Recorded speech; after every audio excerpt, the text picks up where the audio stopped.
Welcome to Expanding the Minds of Cosmos. Today, my guest is Jorie Sage. She's a renowned healer, a renowned shaman of various and vastness, experience, and expertise. And Jorie Sage, where would you like to help us with the audience today and tell us a little about yourself and how you started your journey? Hey, I'm Jory. I started my spiritual journey when I was 16. I say that's when I had my first spiritual awakening. I started with tarot. I was gifted a tarot deck and I started to study and practice on myself. I learned a lot from just that. And then I started to learn things about like numerology, zodiac signs, and then I started to learn Reiki. And that also really changed my life.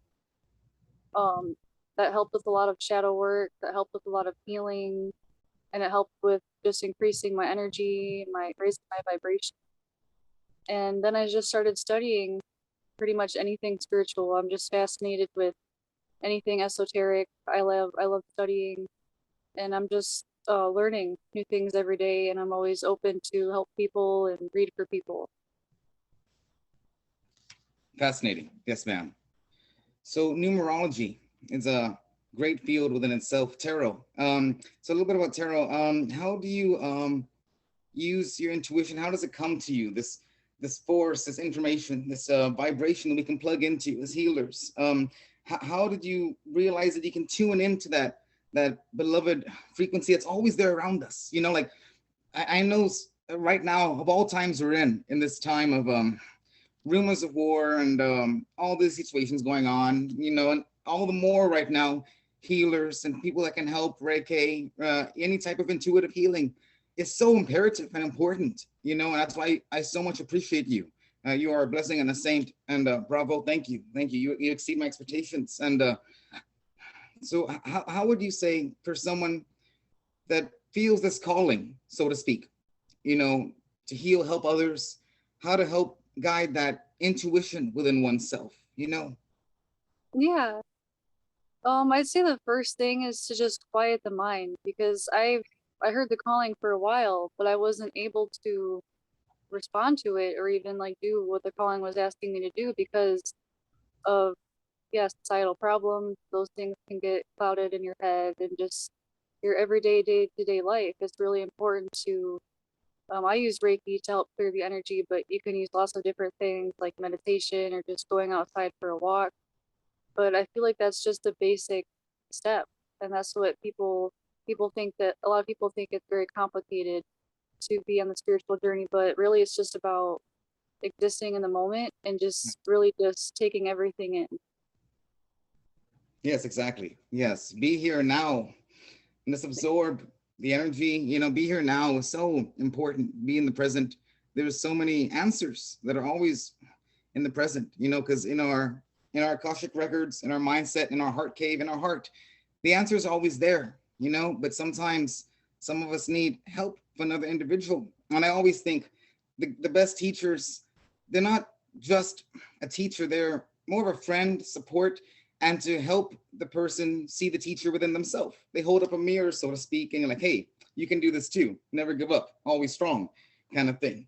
And so it's always important to always instill that motivation, you know, instill that never give up attitude, you know, especially in these times. It's so much, so much. Yeah, it's just like teachers are students too. So Yes, goes exactly. both. Yes, ma'am. We're a great family, always helping each other grow, you know, going through this boat together. We're in the same ocean together, you know, and it's just like we're just all helping each other. You know, it's a blessing. Yeah. Indeed, yes.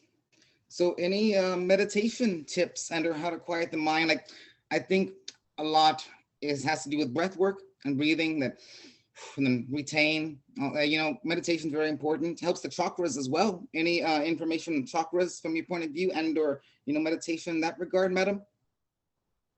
Yeah, I'd say nature is the number one cure, but a lot of times like people can't get out in nature every single day. Yes, ma'am. So I'll use like sound healing a lot. You can either use like real instruments like drums or singing bowls, or you can even just use YouTube. There are a lot of meditations on there. all different types of stuff you can do, because like the music in society now, it's programmed to lower our vibrations, and it's programmed to cloud our minds with just kind of BS. So sometimes we just need natural sounds to help connect better.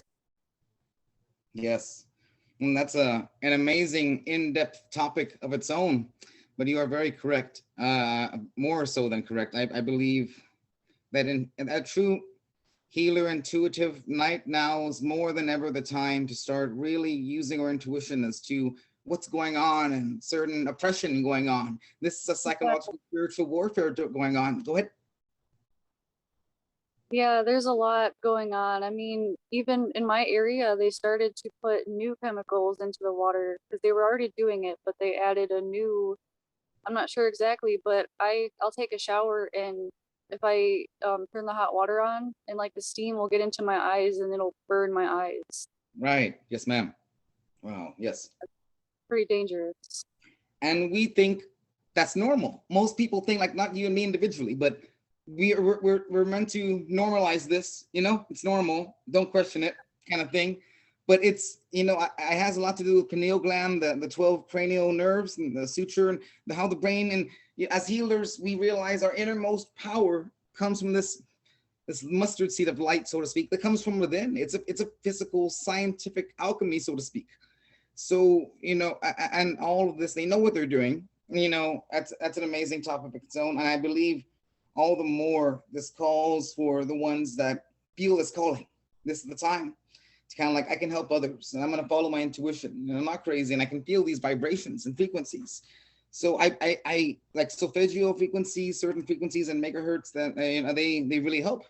I've done some meditation retreats, and some things the monks don't use nowadays. They don't. They're bless their hearts. I love them so much, but they're kind of, but in a loving way. It's tradition. You know, they want to hold traditions. So these monks can go, for example, in the Nyingma lineage, they can go, and other lineages, go into deep meditation for hours straight. A doctor comes near them, checks their heart rate, they're clinically dead, but they're in the bardo or astral levels, or astral, you know, and when they're in this, you know, all the more they're protected. When you're doing these meditations, they're protected. And all these situations going on, that oppression, they don't want us to know our true capabilities. They don't want us to know what we can truly do. You know, we're capable of so much more that we're led to believe, in a way, you know, and they made us and have us think that certain things are crazy. But the most verifiable evidence I have seen from my colleagues and such as you, for example, this is why I reach out so much, because I want humans to know what we are capable of, and that there's always help out there like you. And I will attach any links or any way that people can get a hold of you after this. Yeah, that's will be a blessing for others. You know, I really do think so. And I've seen everyone I speak to that has to do with this healing or light, that's a form of protection, actually. And this is not offered up to the general knowledge base, actually. It's almost like a symptom. It protects our aura field or energetic field. And right now with certain radiation towers and certain chemicals, and, you know, it impedes and goes against this completely. It's amazing. It's a complete spiritual warfare against the ones that can tap in and help others. It's quite evil genius, you know? So all the more we want to instill that help, be there, never give up. I appreciate that. So in shadow work, I think the integration of shadow work, and we can go back to anything we've come across, of course, we can backtrack, but just trying to hit some marvelous topics that your expertise be aware of. Shadow work would, integration is very important. And I think a lot of us ignore subconscious traits, and a lot of them will think that it's right away bad, or these things are negative, and really supposed to harmonize with it. How can we help in that shadow work for others, though? You know, you would know more of this than me on the shadow work.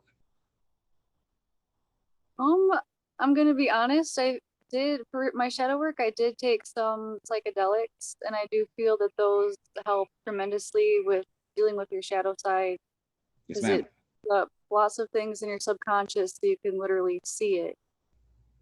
And there are lots of other techniques too, but I feel like that was the biggest one for me. Yes, ma'am. Interesting story. Did you know the shamans of Brazil and Peru and Mexico, and some people still use it here? They can, if they know certain shamans, ayahuasca is used in this regard, and certain psychotropics like and psilocybin mushrooms and DMT, the methyltryptamine. These all have amazing psychological spiritual effects. This has been proven as long as it's, yes, I agree.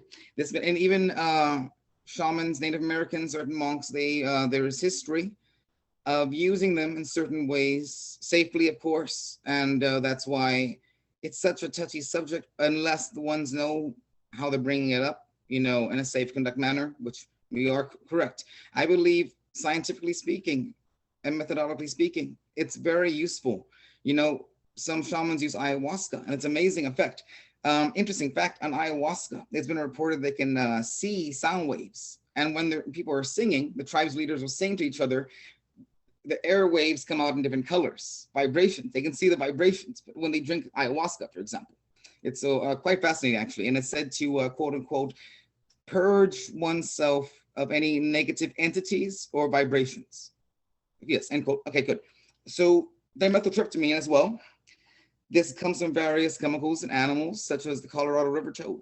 I do not want people to go catching Colorado river toads for this purpose. But point being is that it's possible. And this, for example, this medicine and the medicine, indeed, it can help one astral project into the bardo instantly.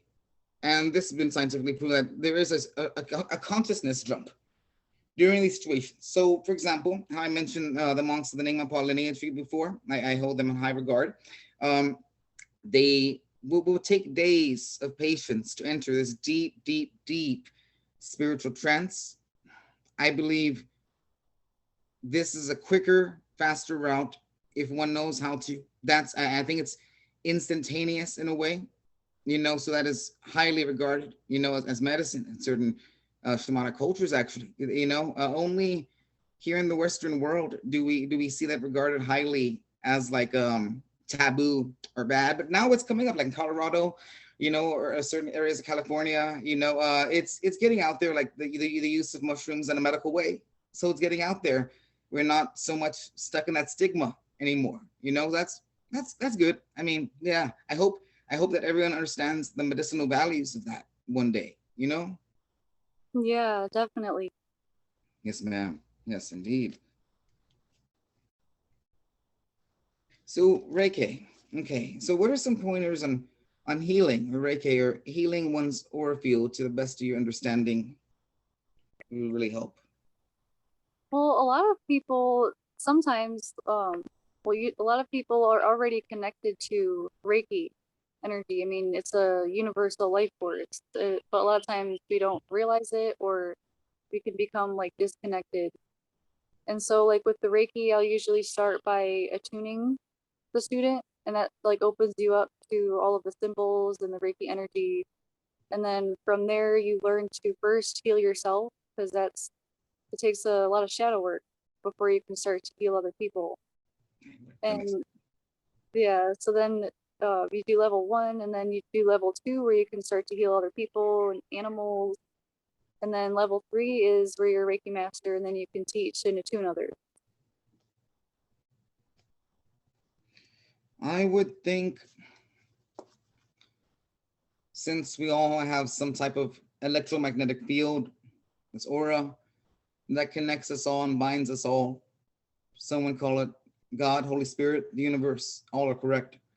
This force, there's this different interpretations and usage of the word and how to use it and bind it with us, so to speak. I would think, at least theoretically and in an applicable way, we're tapping our energy field, be tapping into theirs, and there'll be type of exchange there and healing, but it can't go right.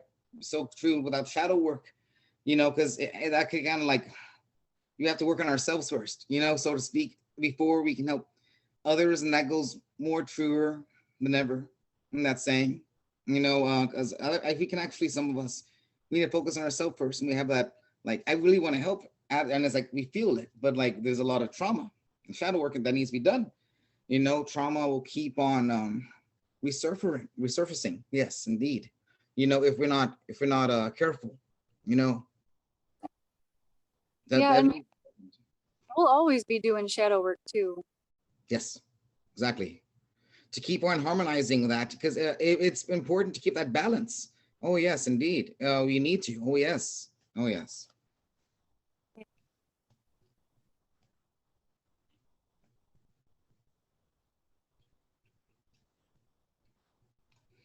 In the Nyingmapa monk lineage, um, it's called trekcho, cutting of the ego and going deep within oneself.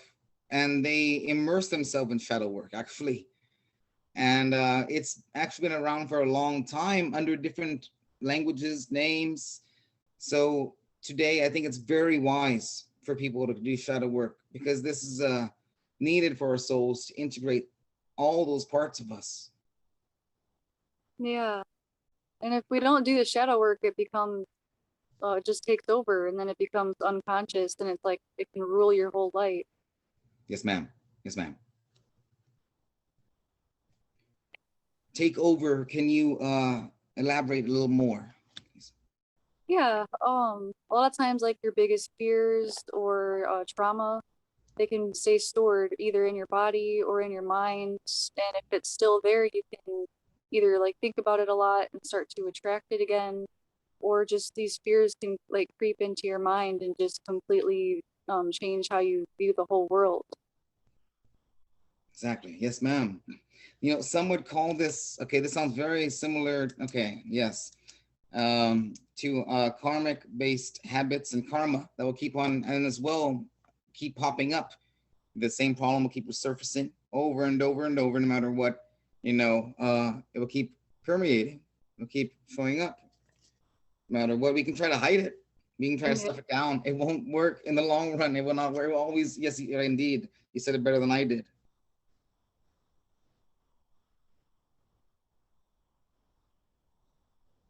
So on numerology, how did you get started in numerology? And what are some basic tips? Like I know numerology, like for example, you know, three has a very significant meaning to it. You know, every number has a significant meaning to it. You know. Yeah.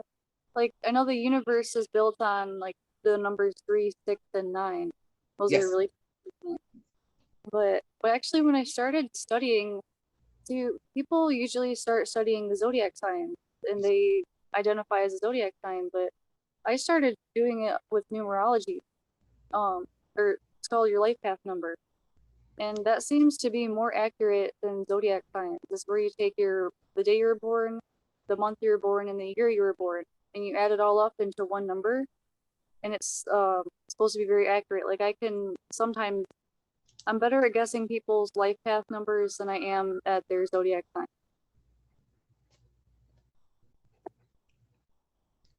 You know, the golden ratio, pi, this beautiful field that presents itself in spirals, you know, in shells of turtles and shells, and even the patterns in a turtle shell and snail and the Fibonacci sequence. These are all proof and of God's and the universe great plan, this great mechanism, and it's all proof of it. You know, it's amazing how numerology presents itself in almost a very, very interesting, groovy, definitely scientific yet spiritual manner. Like if one word, and it's even in old books and old prophecies, even the Bible, they mention even Nikola Tesla. You know, the one that created electricity, but someone else took the credit for it. I believe it was Ben Franklin and/or people of his stature.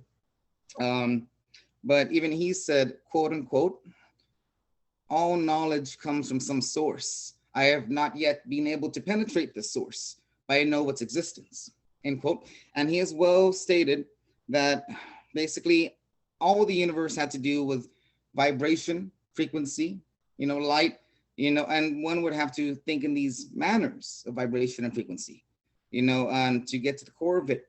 And then here we are now, years later, waking up to this great fact, you know, that, and he mentioned 369 a lot, you know, and this man was founded for creating electricity, creating all these inventions. I'm sure you know him, of course. I mean, Nikola Tesla was a legend in his day, and it's just sad what happened to him. It's just, that story always fascinating me, that the one that created electricity loved numerology. He found almost like a pattern to everything, and that's how the beauty of mathematics kind of like blends it all into like God's and the universe's plan, Yeah, that's really cool how that works out. You can figure things out just with numbers. Yes. I believe if one were just to graph the numbers in any given surroundings or in their life, they can really start putting a lot together, combine that with shadow work and frequencies, and this is a great, great, great dilemma we have here. So you said about healing animals, how about any references on spirits, for example, or phase, or anything, or any entities that have come across, like any spirit work, anything like that? Do you have any knowledge of that to your understanding? Yeah, I actually do Akashic readings, and I'll have all sorts of things come through. I usually it's mostly past lives and spiritual beings that are around you or that you've been even. I'll see dragons a lot. I'll see just spirits. I'll see fae. I've seen a lot of stuff, especially because I read for a lot of people. Yes. I actually forget what I see, but that's why I do a recording so I can say it.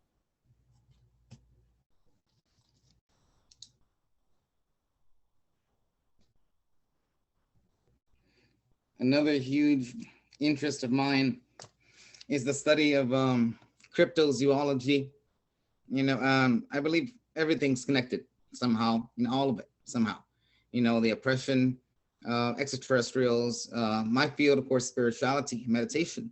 I don't try to step too much, but I know it's all connected somehow. I have a lot of colleagues for those different fields as well, so they help me out, kind of like connect the dots, so to speak. I have like an obsession of learning in a healthy way. I hope so. And finding out the truth of everything in a helpful way that can help others, so, and we're in that time of age where anyone can do that. All the information's out there now, thankfully. I remember, well, not physically, of course, but I know a time that years ago, if one wanted information, before the internet, they'd have to go miles and miles to a certain secluded area or monastery or something. And now it's at our fingertips. We have all this knowledge at our disposal. Now it's about willpower and perseverance and that calling. That's why I use that a lot here, because today we can find the truth. We can find the knowledge. Because, it's just the ones that have that tug, so to speak, like, like they can feel it, it's like itching at them. Yeah. And so.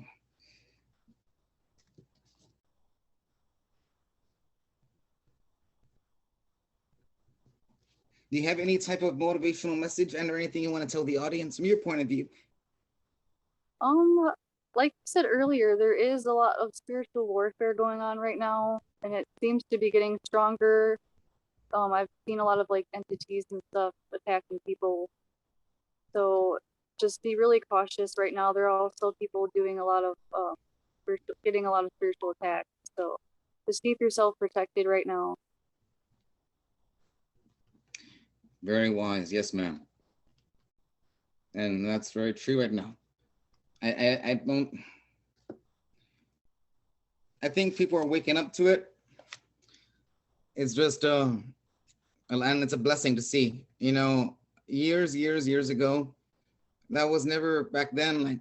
Like I've always been into spirituality and meditation, but I didn't understand to the fullest until a couple of years ago, into certain events, how much, I won't go into detail on that, but we know what we're talking about overall, like in certain events and everything's unfolding, it became more obvious. I'm like, wait. It's like, and it becomes with intuition and guidance, it becomes kind of easy to spot it now for the ones that have that light in their heart, and that connection to the universe and God. It's so important. And I really thank you for your wisdom and advice. It's inspirational. Thank you. one last question, if you don't mind, while I have your precious time. Yeah. So about spiritual attacks, but how, I think a best way to ward off, like like you said, frequencies, stay in the now. It's so important. Try and let those traumas resurface. Try to handle those traumas. Any triggers, I think that's very important.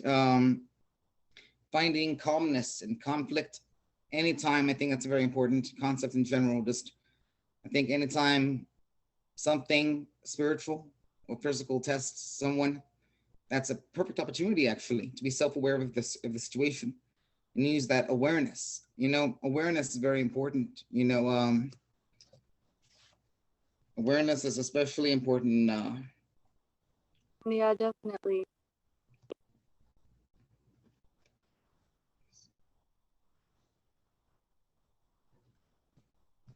So how do you usually ground yourself in nature from your point of view? Like, if you want to go to nature and you really want to soak up that healing energy. I know sometimes literally hugging a tree helps, or sitting next to a tree. The story goes that Buddha, you know, sat under a tree and just meditated there with perseverance until he reached nirvana and found God, so to speak. You know, what are some methods of grounding before we end it for today?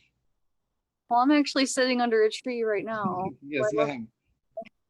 But I also love taking my shoes off. I don't like wearing shoes if I don't have to. That's like I think that's a really big disconnect. It's just like the ground that everybody walks in is cement, and then we're always wearing shoes. Yes, yes, yes, yes. Shoes itself, you're correct. I've heard that before. You're correct. Yes, ma'am. Yes, and that brings back memories, right? That shoes, being barefoot, you know, in the grass, this really helps. There's a lot of amazing nerves and reflexologists of, that I know of that have confirmed this, that there's amazing nerves and connectivity in the soles of the feet. It's quite amazing, actually. You know, how it's scientifically proven that there's some type of energetic exchange now. It's amazing how much can be proven now scientifically, and yet people have to search this for this actually to find interest in it. But it's like, it's there. The information's there. It can be proven now scientifically. You know, it's amazing. The times we're in. You know, but I think it's a blessing. You know, more than ever. Yeah.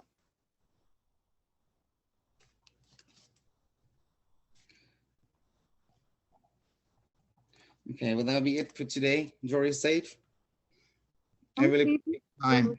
So much for having me. Anytime, ma'am. Anytime. Yes, yes. You're always welcome on the show. I appreciate your patience. I appreciate your wisdom. Thank you, madam. Namaste. Send me any links or anything you want me to keep in the attachments down below, and I'll send you copies and everything. Okay, thank you so much. I'll send it to you right now. Yes, ma'am. Okay. Om.